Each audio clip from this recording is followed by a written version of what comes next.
कोडिंग के बगैर पैसा कमाना बहुत ही आसान है। कैसे, ये मैं आपको इस वीडियो में बताऊंगा। वीडियो को एंड तक जरूर देखना होगा। तो चलो इस वीडियो को स्टार्ट करिए है। तो दोस्तों, जैसा कि आपको मालूम है कि हमने पिछली वीडियो में एक ऐप क्रिएट की थी, वो भी चैट जीपीटी की मदद से। तो इस वीडियो में कुछ एडवांस सीखने वाले हैं और इससे बहुत सारा अर्न कर सकते हैं। ठीक है, अर्न करने के लिए आपको मेरी इस वीडियो को एंड तक देखना होगा। और यही नहीं, बल्कि हम अपनी ऐप को एडमोब से अटैच करके उससे मोनेटाइज करके बहुत सारा अर्न कर सकते हैं। तो इस वीडियो को एंड तक ज़रूर देखिएगा दोस्तों। तो ऐप क्रिएट करने का फर्स्ट स्टेप है अपने आइडिया को क्रिएट करना।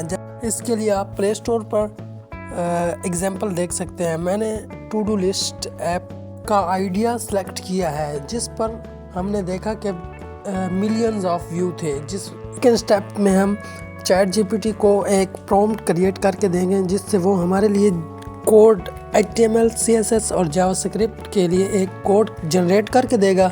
हम उसको विजुअल स्टूडियो में पेस्ट करके और फिर हम अपने प्रोजेक्ट को रन करके रेडी करके फिर हम आपको आउटपुट दिखाएंगे। ओके।